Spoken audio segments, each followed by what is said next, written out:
இந்தியாவில் உள்ள புகழ்பெற்ற மிகவும் சக்தி வாய்ந்த அம்மன் ஆலயங்களில் கொல்லூர் மூகாம்பிகை அம்மன் கோவிலும் ஒன்று. புகழ்பெற்ற கோவிலாக இருந்தாலும் இதன் தனி சிறப்பு பற்றி பலருக்கும் தெரியாது. மேற்கு தொடர்ச்சி மலையின் அடர்ந்த காடுகள், மூலிகை மனம் வீசும் மலைச்சரிவுகள், பறவைகளின் இனிய குரல்கள், புனிதமான சௌபர்ணிகா நதியின் சலசலப்பொலி, இவற்றின் மத்தியில் ஆயிரக்கணக்கான ஆண்டுகளாக பக்தர்களின் நம்பிக்கையின் மையமாக விளங்கும் ஒரு தெய்வீக திருத்தலம் உள்ளது. அதுதான் கர்நாடக மாநிலத்தின் உடுப்பி மாவட்டத்தில் அமைந்துள்ள கொல்லூர் மூகாம்பிகை அம்மன் திருக்கோவில். இன்று இந்தியா முழுவதிலிருந்து மட்டுமல்லாமல் உலகின் பல நாடுகளில் இருந்தும் பக்தர்கள் வந்து வணங்கும் இந்த மகா சக்தி பீடத்தின் வரலாறு என்ன? இந்த கோவிலின் பின்னணியில் உள்ள புராண கதை என்ன? இதற்கு முன்பு தமிழ்நாட்டில் இருந்து இந்த கோவிலுக்கு சென்ற முக்கிய 2 தலைவர்கள் யார் யார்? இந்த கோவிலின் மாபெரும் சக்தி என்ன? மற்றும் வேறு எங்கும் இல்லாதபடி இந்த கோவிலில் 3 முப்பெரும் தேவிகள் உள்ளனர். அவர்கள் யார்? போன்ற பல தகவல்களை இந்த வீடியோவில் விரிவா பார்க்கலாம்.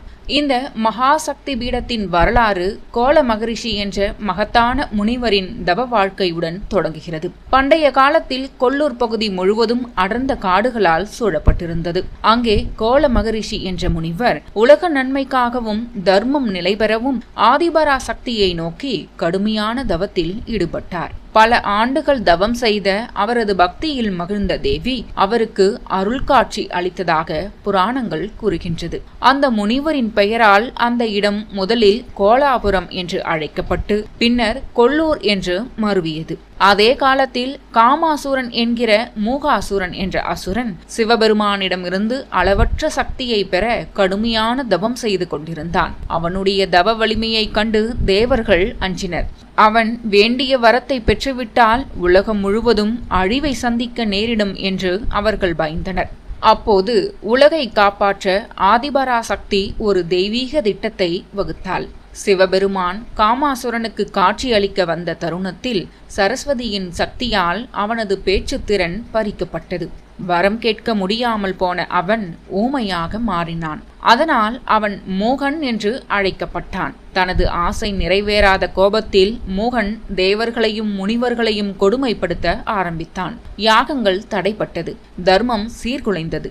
உலகம் முழுவதும் அச்சமும் துயரமும் பரவியது. இறுதியில் கோல மகரிஷி உட்பட அனைத்து முனிவர்களும் ஆதிபரா சக்தியிடம் சரணடைந்து உலகை காப்பாற்ற வேண்டினர். அப்போது கொடசாத்ரி மலையின் உச்சியில் பேரொளி தோன்றியது. அந்த ஒளியில் இருந்து ஆதிபரா சக்தி வெளிப்பட்டு மூகாசுரனுடன் மகா யுத்தத்தில் ஈடுபட்டாள். பல நாட்கள் நீடித்த அந்த போரில் இறுதியில் மூகாசுரன் வீழ்ந்தான். உயிர் பிரியும் தருணத்தில் அவனுக்கு ஞானம் பிறந்தது. அம்மா, என் பாவங்களை மன்னித்து என் பெயரும் உமது பெயருடன் என்றும் நிலைத்திருக்க வேண்டும் என்று வேண்டினான். கருணை வடிவான தேவி அவனது வேண்டுகோளை ஏற்று இனிமேல் நான் மூகாம்பிகை என்ற பெயரால் உலகில் போற்றப்படுவேன் என்று அருளினான்.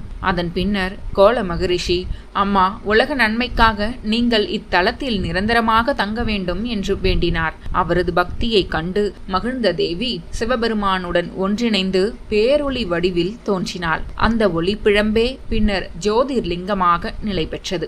இன்றும் கொல்லூர் கோவிலின் கருவறையில் காணப்படும் அந்த சுயம்பு ஜோதிர்லிங்கம் மிகவும் அபூர்வமானதாக கருதப்படுகிறது. அதன் நடுவே தங்க நிறத்தில் ஒளிரும் ஒரு கோடு காணப்படுகிறது. அது ஸ்வர்ண ரேகை என்று அழைக்கப்படுகிறது. சிவனும் சக்தியும் பிரிக்க முடியாத ஒன்றே என்பதை அது குறிக்கிறது. அந்த தங்கரேகை மின்னும் சுயம்பு லிங்கமே பல நூற்றாண்டுகளாக வழிபட்டு வந்த மூலவராக இருந்தது.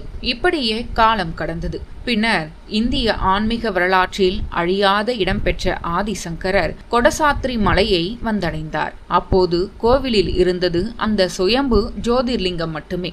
அம்பாளின் சிலை எதுவும் கிடையாது. ஆனால் அந்த லிங்கத்தில் அரூபமாகவும் அரூப ரூபமாகவும் ஸ்ரீ மூகாம்பிகை தேவி உரைகிறாள் என்று பக்தர்கள் நம்பி வந்தனர். கொல்லூரில் தங்கிய ஆதிசங்கரர் கருவறையின் பின்புறம் உள்ள மேடையில் தினமும் அமர்ந்து தியானம் செய்து வந்தார். ஒரு நாள் ஆழ்ந்த தியானத்தில் இருந்தபோது அவரது முன் பேரொளி தோன்றியது. அந்த ஒளி மெதுவாக தெய்வீக உருவமாக மாறியது.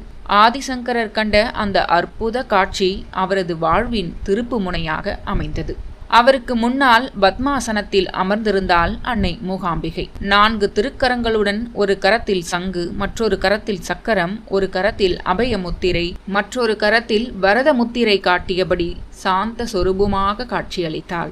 அன்னையின் முகத்தில் அளவற்ற கருணையும் ஞானமும் பொங்கியது. அப்போதுதான் அந்த ஸ்வர்ணரேகை மின்னும் ஜோதிர்லிங்கத்தில் அரூபமாக இருந்த சக்தியே மூகாம்பிகை என்பதை அன்னை தானே உலகிற்கு உணர்த்தினாள். இந்த காட்சியால் பரவசமடைந்த ஆதிசங்கரர் அன்னையை புகழ்ந்து துதித்தார். பின்னர் அந்த திவ்ய உருவத்தை உலகமும் தரிசிக்க வேண்டும் என்று எண்ணினார். உடனே விஸ்வகர்மா பரம்பரையைச் சேர்ந்த திறமையான ஸ்தபதியை அழைத்து, அதாவது ஸ்தபதி என்றால் கோவில்கள், சிற்பங்கள் மற்றும் பாரம்பரிய கட்டிடங்களை வடிவமைத்து உருவாக்குபவர் என்று பொருள். இப்படி தியானத்தில் கண்ட அதே வடிவில் பஞ்சலோக விக்கிரகம் உருவாக்க செய்தார் ஆதிசங்கரர். விக்கிரகம் உருவான பின் பிரதிஷ்டை செய்யும் பணிகள் தொடங்கியது. தொடர்ந்து 1 வருட காலம் ஆதிசங்கரர் அமர்ந்த நிலையிலேயே பூஜை செய்து வந்ததாக தலபுராணம் கூறுகிறது. இதனால் அவரது உடல் மிகவும் சோர்வடைந்து எழுந்து நடக்க முடியாத நிலை ஏற்பட்டது. அப்போது அன்னை மூகாம்பிகை தன் பக்தனின் துயரத்தை கண்டு நேரடியாக அருள் புரிந்ததாக நம்பப்படுகிறது. அவள் தன் கைகளால் மூலிகை கஷாயம் தயாரித்து சங்கரருக்கு கொடுத்தாராம். அதனை அருந்திய சங்கரர் உடனே நலம் பெற்றாராம். அந்த நினைவாக இன்றும் கொல்லூர் மூகாம்பிகை கோவிலில் சிறப்பு மூலிகை கஷாயம் தயாரிக்கப்பட்டு பக்தர்களுக்கு பிரசாதமாக வழங்கப்படுகிறது. பின்னர் ஆதிசங்கரர் தியானத்தில் கண்ட அதே வடிவில் உருவாக்கப்பட்ட மூகாம்பிகை அம்மன் விக்கிரகத்தை சுயம்பு ஜோதிர்லிங்கத்தின் பின்னால் பிரதிஷ்டை செய்தார். அது மட்டுமல்லாமல் அந்த விக்கிரகத்தின் அடிப்பகுதியில் சக்தியின் உச்ச வடிவமாக கருதப்படும் ஸ்ரீசக்கரத்தையும் நிறுவினார். அந்த ஸ்ரீசக்கரத்தில் 9 ஆவரணங்கள் அடங்கியுள்ளது. 64 கோடி தேவதைகளின் சக்தியை அதில் ஆவாகனம் செய்து நிறுவியதாக ஆகம மரபுகள் கூறுகின்றது. அதன் பின் ஸ்ரீசக்கரத்தின் மீது மூகாம்பிகை அம்மனின் விக்கிரகத்தை நிறுவி மகா கும்பாபிஷேகத்தை நடத்தினார். அன்று முதல் இன்று வரை மூகாம்பிகை அம்மன் கல்வியின் தெய்வமான சரஸ்வதியாகவும், செல்வத்தின் தெய்வமான லட்சுமியாகவும், வீரமும் சக்தியும் அருளும் பார்வதியாகவும் பக்தர்களுக்கு அருள் புரிந்து வருகிறார்.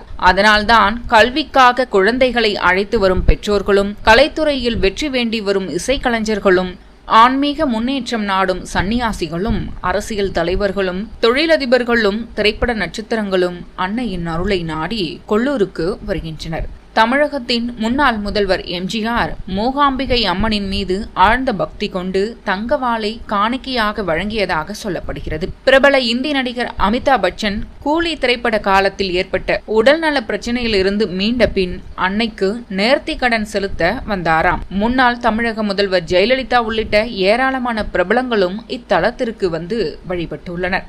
இன்று சௌபர்ணிகா நதிக்கரையில் அமைந்துள்ள கொல்லூர் மூகாம்பிகை திருத்தலம் ஒரு கோவில் மட்டுமல்ல, ஆதிபராசக்தி தன் பக்தர்களுக்காக நிலை பெற்ற அருளின் நிரந்தர சின்னமாக விளங்குகிறது. அன்னையின் கருணை, ஆதிசங்கரின் ஆன்மீக அனுபவம், கோல மகரிஷியின் தவம், மூகாசுரனின் புராணம், ஸ்வர்ணரேகை ஜோதிர்லிங்கத்தின் அதிசயம், இவை அனைத்தும் ஒன்றிணைந்து கொல்லூர் மூகாம்பிகையை இந்தியாவின் மகத்தான சக்தி பீடங்களில் ஒன்றாக உயர்த்தியுள்ளன.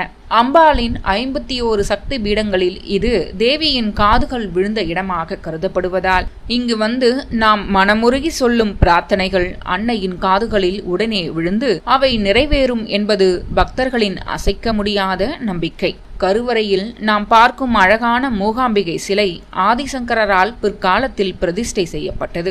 அம்பிகை லிங்க வடிவமாக காட்சி தரும் ஒரே சக்தி தலம் இதுதான். இந்த லிங்கத்தின் நடுவே ஒரு மெல்லிய தங்கக்கோடு ஓடுகிறது. அபிஷேக நேரத்தில் மட்டுமே இதை உற்று பார்க்க முடியும். இதன் இடது பாகத்தில் முப்பெரும் தேவிகளான காளி, லட்சுமி, சரஸ்வதியும், வலது பாகத்தில் மும்மூர்த்திகளும் பிரம்மா, விஷ்ணு, சிவனும் ஐக்கியமாகியுள்ளனர். அதனால்தான் கொல்லூர் மூகாம்பிகையை வழிபட்டால் அனைத்து தெய்வங்களையும் வழிபட்ட பலன் கிடைக்கும் என சொல்லப்படுகிறது. இங்கு ஒரே நாளில் அன்னைக்கு 3 விதமான வழிபாடுகள் செய்யப்படுகின்றன. காலையில் விஸ்வரூப தரிசனத்தின் போது கல்வியின் அடையாளமான அன்னை சரஸ்வதியாகவும், உச்சி காலத்தில் செல்வத்தின் அதிபதியான லட்சுமியாகவும், மாலை மற்றும் இரவு வழிபாடுகளில் துர்க்கையாகவும், காளியாகவும், அதாவது வீரத்திற்கு அடையாளமாகவும் பாவித்து பூஜைகள் நடத்தப்படுகின்றன. தினமும் 3 வேளைகளிலும் அம்பாளின் உற்சவ மூர்த்தி கோவிலை சுற்றி வலம் வரும். கோவிலின் உள்பிரகாரத்தில் ஒரு சுவரில் வெள்ளியால் செய்யப்பட்ட பெரிய நாகத்தின் உருவம் பதிக்கப்பட்டிருக்கும். ராகுகேது தோஷம் உள்ளவர்கள், நாகதோஷம் உள்ளவர்கள் இந்த வெள்ளி சர்பத்தை தொட்டு வணங்கினால் தோஷங்கள் உடனே நீங்குவதாக ஐதீகம். எதிரிகள் தொல்லை, பில்லி சூனிய பயம் உள்ளவர்கள் இங்கு வந்து சண்டி ஹோமம் செய்வதை வழக்கமாக கொண்டுள்ளனர். அசுரனை வதம் செய்த அன்னை என்பதால் இங்கு செய்யப்படும் சண்டி ஹோமத்திற்கு வீரியம் அதிகம் என்று நம்பப்படுகிறது. தற்போது தமிழக முதல்வர் சி ஜோசப் விஜய் ஜூன் 12 இன்று பிரசித்தி பெற்ற கொல்லூர் ஸ்ரீ மூகாம்பிகை கோவிலுக்கு சென்று சாமி தரிசனம் செய்கிறார் என்பது குறிப்பிடத்தக்கது.